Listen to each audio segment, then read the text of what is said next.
Without sleep, fully controlling their minds, and living on only their breath, the predominating deities of the various planets began worshipping Rishikesha with this meditation. Then there appeared before them a transcendental sound vibration emanating from a personality not visible to material eyes. The voice was as grave as the sound of a cloud, and it was very encouraging, driving away all fear. The voice of the Lord vibrated as follows. O best of learned persons, do not fear. I wish all good fortune to you. Become my devotees by hearing and chanting about me, and offering me prayers, for these are certainly meant to award benedictions to all living entities. I know all about the activities of Hiranyakashipu, and shall surely stop them very soon. Please wait patiently until that time. When one is envious of the demigods, who represent the Supreme Personality of Godhead, of the Vedas, which give all knowledge, of the cows, Brahmins, Vaishnavas, and religious principles, and ultimately of me, the Supreme Personality of Godhead, he and his civilization will be vanquished without delay. When Hiranyakashipu teases the great devotee Prahlad, his own son, who is peaceful and sober, and who has no enemy, I shall kill Hiranyakashipu immediately, despite the benedictions of Brahma.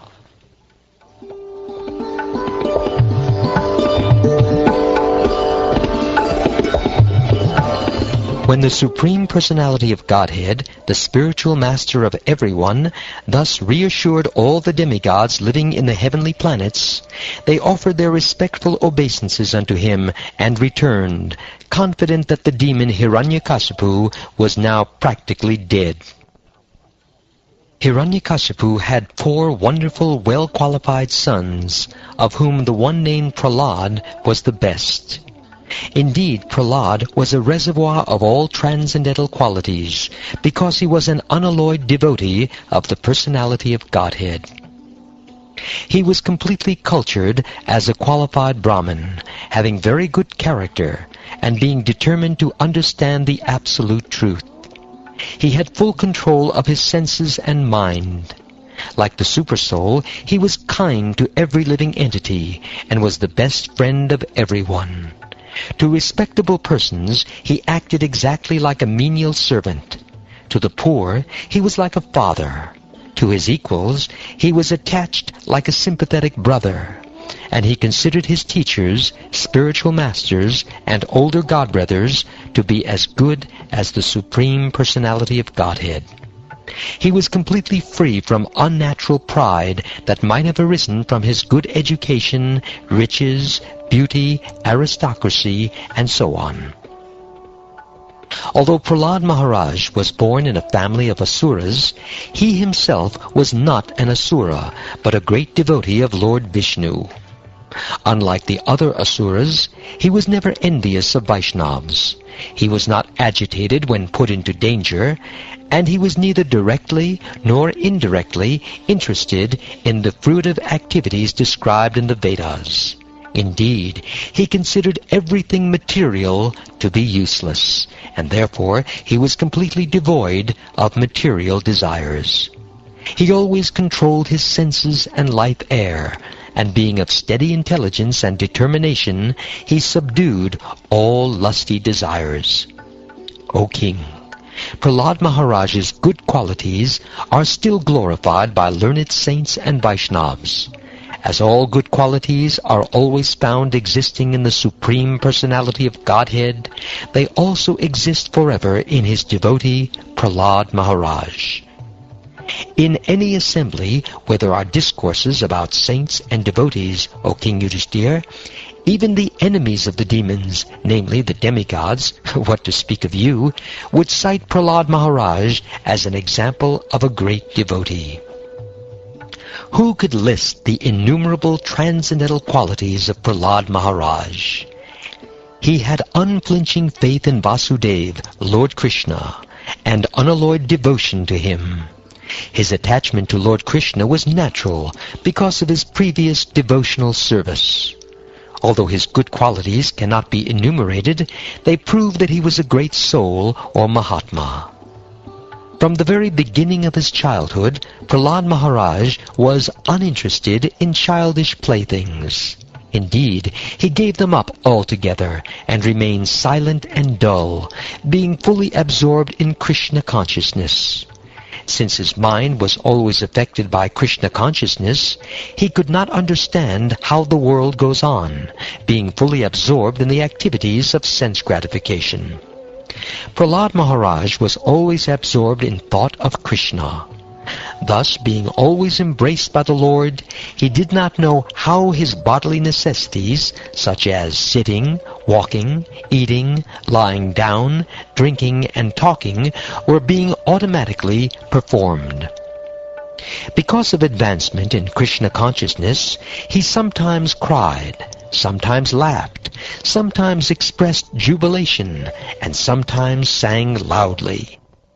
Sometimes, upon seeing the Supreme Personality of Godhead, Prahlad Maharaj would loudly call in full anxiety.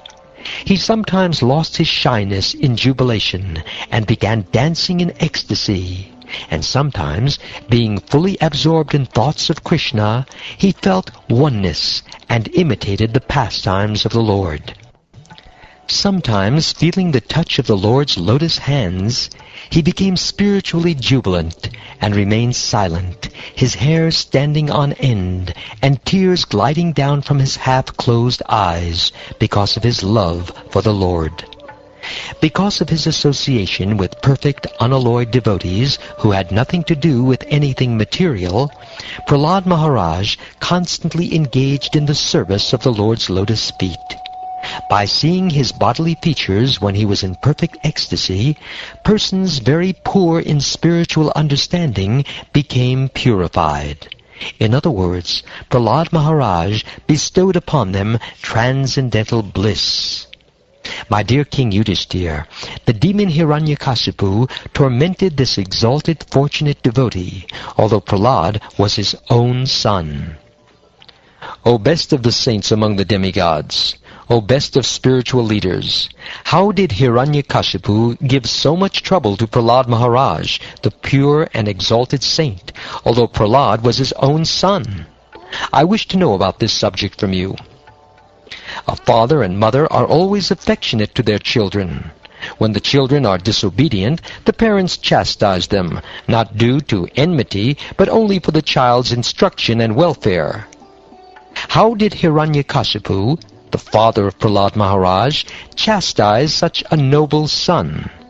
This is what I am eager to know.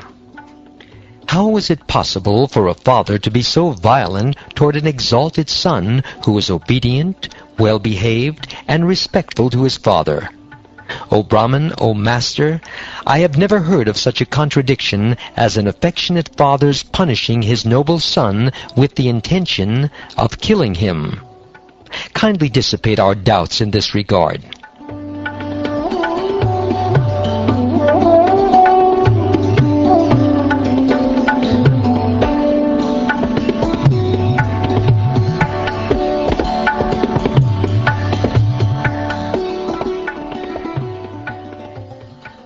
Thus ends the 4th chapter of the 7th canto of the Shrimad Bhagavatam, entitled Hiranyakashipu Terrorizes the Universe.